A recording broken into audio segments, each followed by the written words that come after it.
श्रावण महिना हा हिंदूंच्या पवित्र चातुर्मासांपैकी एक मानला जातो। हा महिना महादेवाशी संबंधित आहे आणि याच महिन्यात समुद्र मंथन झाले होते। भगवान महादेवाने हलाहल विष प्राशन केले होते आणि हलाहल विष प्राशन केल्यामुळे उदयास आलेली आग शांत करण्यासाठी भक्त श्रावण महिन्यात महादेवाला जल अर्पण करतात। वर्षभर महादेवाची पूजा केल्याने जे फळ मिळते ते फळ श्रावण महिन्यात पूजा केल्याने मिळते असे सुद्धा मानले जाते। ध्यान आणि आशीर्वाद प्राप्तीसाठी हा महिना अतिशय शुभ आहे। श्रावणी सोमवारला खूप खास मानले जातात। या दिवशी जप, तपस्या आणि ध्यान करणे खूप चांगले असते। सोमवार हा चंद्रग्रहाचा दिवस आहे आणि चंद्राचा नियंत्रक भगवान महादेव आहेत आणि या दिवशी पूजा केल्याने केवळ चंद्राचाच आशीर्वाद नाही तर महादेवाचा सुद्धा आशीर्वाद प्राप्त होतो। तर सर्वात आधी आपण बाप्पांची पूजा करून घ्यायची। त्यासाठी बाप्पांना आधी जलाभिषेक करून घ्यायचा आणि त्यानंतर तुमच्याकडे घरामधल्या देवाऱ्यामध्ये जी पितळेची किंवा चांदीची जी महादेवाची पिंड असते ती एका तांबणामध्ये आपल्याला घ्यायची आहे आणि त्यानंतर त्या पिंडीचा आपण अभिषेक करायचा आहे। तर तो कसा, तर सर्वात आधी पाण्याने त्या पिंडीवरती आपण अभिषेक करून घ्यायचा आहे आणि अभिषेक करताना आपण महामृत्युंजय मंत्रसुद्धा म्हणू शकता किंवा नमः शिवाय असं सुद्धा म्हणू शकता। आता शिवलिंगावरती आपण पाणी अर्पण केल्यानंतर त्यानंतर आपल्याला पुन्हा गाईचं कच्चं दूध इथे वापरायचं आहे आणि त्या दुधाने सुद्धा पुन्हा अभिषेक करून घ्यायचा आहे। श्रावण सोमवारमध्ये महादेवाची पूजा खूप महत्त्वाची असते। जर कुंडलीत विवाहाची शक्यता नसेल किंवा लग्न होण्यात अडचणी येत असतील तर श्रावणातल्या सोमवारी महादेवाची नक्की पूजा करावी। त्यामुळे कुंडलीतले दोष बऱ्यापैकी कमी होतात। पुराणानुसार चंद्रदेवाने या दिवशी म्हणजे सोमवारीच महादेवाची पूजा करून मुक्ती मिळवली होती। म्हणूनच सोमवार हा भगवान शंकराची पूजा करण्यासाठी सर्वोत्तम दिवस मानला जातो। भगवान शंकर खूप दयाळू आहेत असे मानले जाते आणि जर शिव तुमच्यावरती प्रसन्न असतील तर तुम्हाला कोणत्याही समस्येला सामोरे जावे लागणार नाही। या दिवशी खऱ्या मानाने महादेवांची पूजा केल्यास सर्व इच्छा पूर्ण होतात। माता पार्वतीने देखील 16 सोमवारी कठोर तपस्या करून भगवान शंकर यांना त्यांचे पती बनवण्यासाठी उपवास केला होता, ज्यामुळे ते प्रसन्न झाले आणि माता पार्वतीला इच्छित वरदान मागण्यास सांगितले। तीव्र तपश्चर्या आणि 16 सोमवारी उपवास केल्यामुळे पार्वतीसोबत महादेवाने लग्न केले। श्रावणाचे खूप महत्त्व असल्याने श्रावण महिन्यात शिवपरिवाराची विधिवत पूजासुद्धा केली जाते आणि भगवान शंकरासोबतच गणपती बाप्पांची सुद्धा नक्की पूजा करावी। शक्यतो या दिवशी सकाळी लवकर उठून स्नान करून शिवमंदिरात जाऊन पूजा करावी, पण जर तसे जमत नसेल तर तुम्ही घरच्या घरीसुद्धा अशी पूजा करू शकता।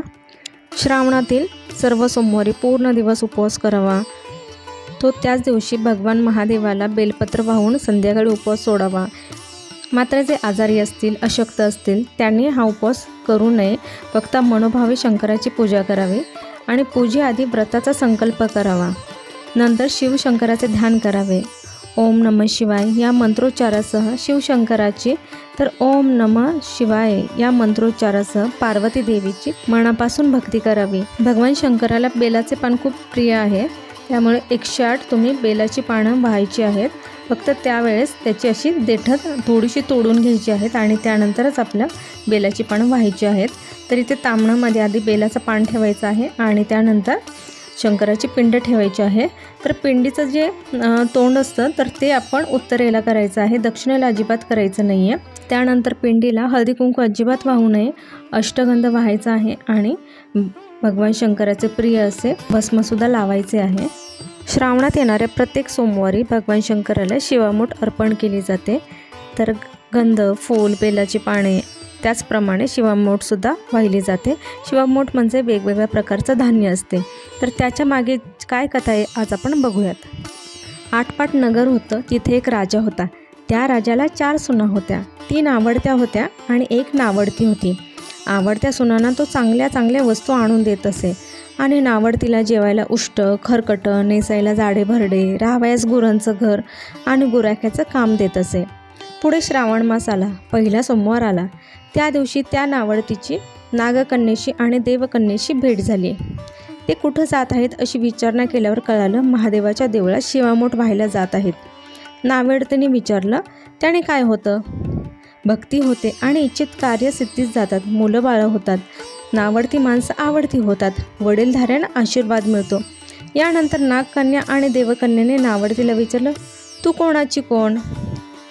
नावडतीने सांगितले, राजाची सून. मी देखील तुमच्यासोबत येते. नावडती त्यांच्याबरोबर देवळात गेली. नागकन्या आणि देवकन्या वसा वसू लागल्या. नावडतीने विचारलं, काय बोलताय? तेव्हा त्यांनी सांगितलं, शिवामोठीचा वसा वसतो आहोत. या वसाला नेमकं काय करावं? मूठ चिमूट तांदूळ घ्यावे, शिवराई सुपारी घ्यावी, गंध फूल घ्यावं, 2 बेलांची पाने घ्यावी, मनोभावे पूजा करावी. हाती तांदूळ घ्यावे आणि म्हणावं, शिवा शिवा महादेवा, माझी शिवामोठ ईश्वरा देवा, सासू सासऱ्या दिरा भावा, ननंदा जावा भरतारा, नावडती आहे ती आवडती कर रे देवा, असे म्हणून तांदूळ वाहावेत. संध्याकाळपर्यंत उपवास नाही निभावला तर दूध प्यावं.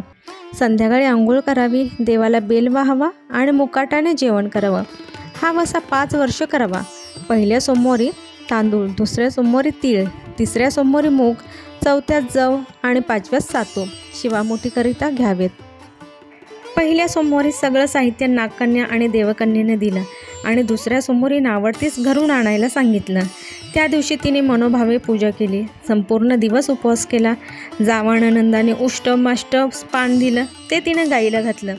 शंकराची आराधना केली आणि दूध पिऊन निजून राहिली. पुढे दुसरा सोमवार आला. नावडतीने घरातून सर्व सामान घेतलं. पुढे नागकन्येबरोबर जाऊन मनोभावे पूजा केली आणि शिवा शिवा महादेवा, माझी शिवामोठ ईश्वरा देवा, सासू सासऱ्या दिरा भावा, नणंदा जावा, नावडती आहे ती आवडती कर, असे म्हणून तीळ वाहिले. संपूर्ण दिवस उपवास केला. शंकराला पेल वाहिला. दूध पिऊन निजून राहिली. संध्याकाळी सासऱ्यानं विचारलं, तुझा देव कुठे आहे? नावडतीने सांगितलं, माझा देव लांब आहे. वाटा कठीण आहेत, काटाकुटी आहेत, साप वाघ आहेत, तिथे माझा देव आहे. पुढे तिसरा सोमवार आला. पूजेचं सामान घेतलं. देवाला जाऊ लागली. घरची माणसं मागे जाऊ लागली. नावडती तुझा देव दाखव म्हणू लागली. नावडतीला रोजचा सराव होता. तिला काहीच वाटलं नाही, परंतु सर्वांना पुष्कळ काटेकुटे लागले. नावडतीची दया आली. आजपर्यंत रानात कशी येत असेल कोण जाणे. नावडतीला चिंता पडली. देवाला प्रार्थना केली. देवाला तिची करुणा आली. नागकन्या देवकन्याचं वर्तमान देऊन सुवर्णाचं झालं. रत्नजडितांचे खांब झाले.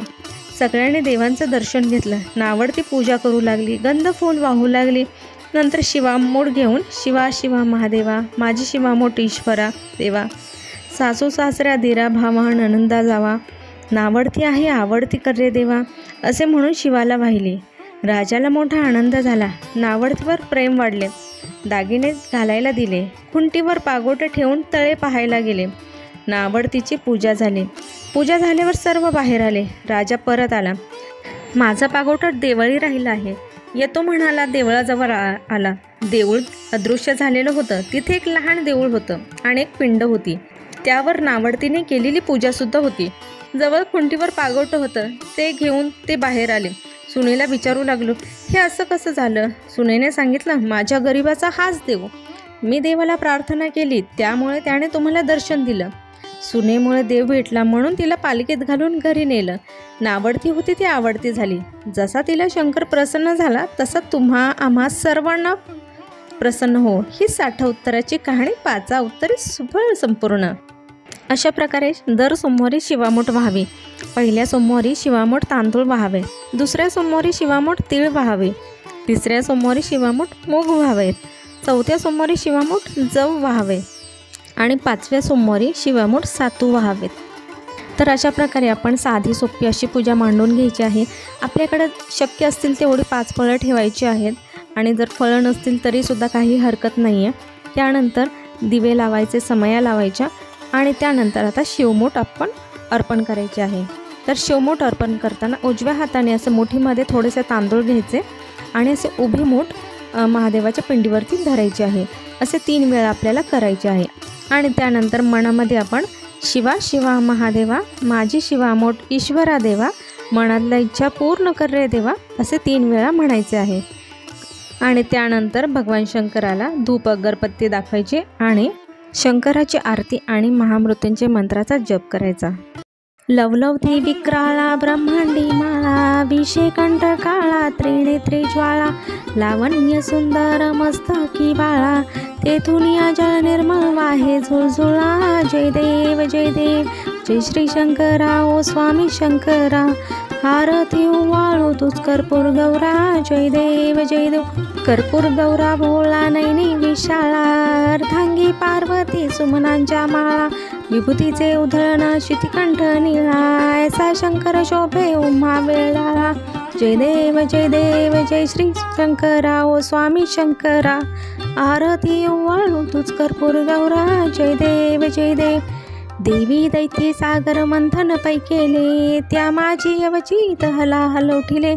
तेथवा असुरपणे प्राशन केले, नीळकंठ नाम प्रसिद्ध झाले.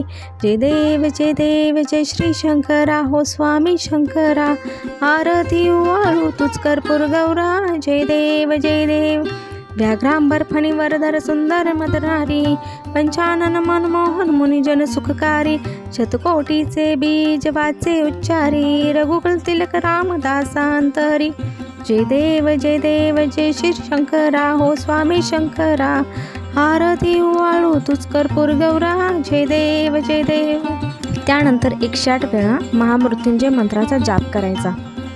ओम त्र्यंबकं यजामहे सुगंधी पुष्टिवर्धनम्, उर्वारुकमिव बन्धनात् मृत्युर्मुक्षीयमामृतात्.